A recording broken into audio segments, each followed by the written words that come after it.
Queridos irmãos, bom dia. Chegamos à quinta-feira da primeira semana da série deste alimento diário. Vou ler o versículo com os irmãos. Em verdade vos digo, se o grão de trigo caindo na terra não morrer, fica ele só, mas se morrer, produz muito fruto. João 12:24. O título é Um Banquete para a Comunhão com Deus.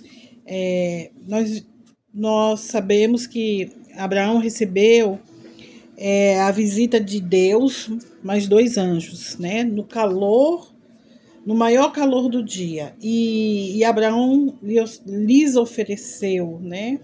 Água e para que se refrescasse, né? A sombra, né?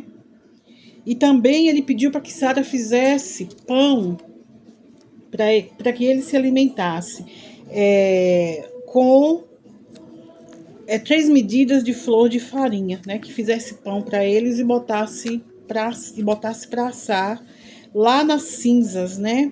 Que ainda conserva um pouco de brasa. Então, as 3 medidas de farinha, ou um efa de farinha, é uma porção suficiente para uma pessoa se alimentar.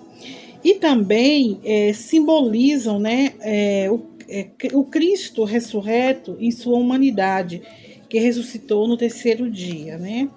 É a consagração de Cristo em ressurreição ao Pai, isto é, a consagração de todo o fruto de seu trabalho na terra. Também aqui tem uma pergunta: o que significa a flor de farinha? É a parte mais fina, né? Mais pura do trigo moído. Ele é peneirado várias vezes. E essa flor de farinha, ela tem um significado espiritual. É a fineza da natureza humana de Jesus, isto é, da sua humanidade, né? E aqui no Evangelho de João é mencionado sobre o grão de trigo, né? O qual se refere a Cristo em sua humanidade. E também, naquela ocasião, se referia à sua morte. Também o corpo, né, humano, representado pela casca do grão de trigo, é o que havia dentro dessa casca, né? Era a humanidade. A humanidade é a vida de Deus, né? Então, irmãos, a humanidade de Jesus, refinada muitas vezes, torna-se essa flor de farinha, né? Nós, seres humanos, somos pessoas muito grossas, rudes e não sabemos lidar adequadamente com as pessoas, com os irmãos, mas graças a Deus, né, que tivemos a humanidade de Jesus e aí saberemos lidar com as outras pessoas de maneira apropriada.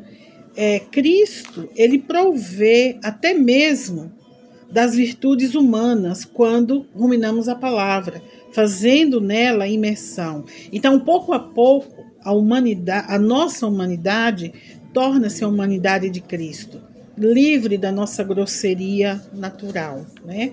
E aqui eu estou lendo na página 13, acompanhando. Nós sabemos que lá em Lucas 15 é narrada a história do filho pródigo, né?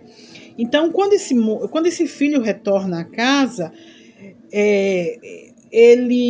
o pai, né, pediu para que um dos escravos, né, preparasse um banquete para aquele filho. Só que esse filho partiu de casa, foi viver de uma maneira independente, mas quando ele retornou, o pai pediu que fizesse um banquete, preparasse um novilho. E isso significa que quando é feito um novilho, a pessoa quer dar um banquete. E Abraão também fez isso, né? Preparou um novilho para os anjos e para Deus. E também, né, ele preparou coalhada e leite para os 3 homens. Está lá em Gênesis 18:8. Né?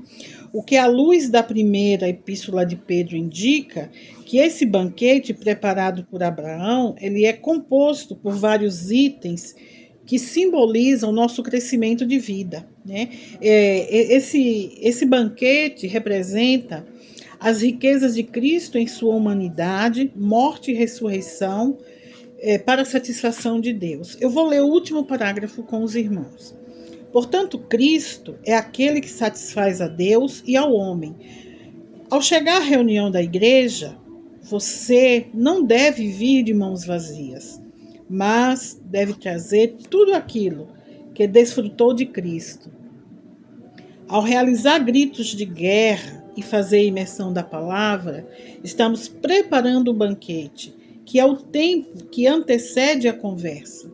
O momento em que teremos comunhão com Deus, apresentando Cristo a Deus, que satisfaz e abre seu coração para falar, conversar conosco. Aleluia.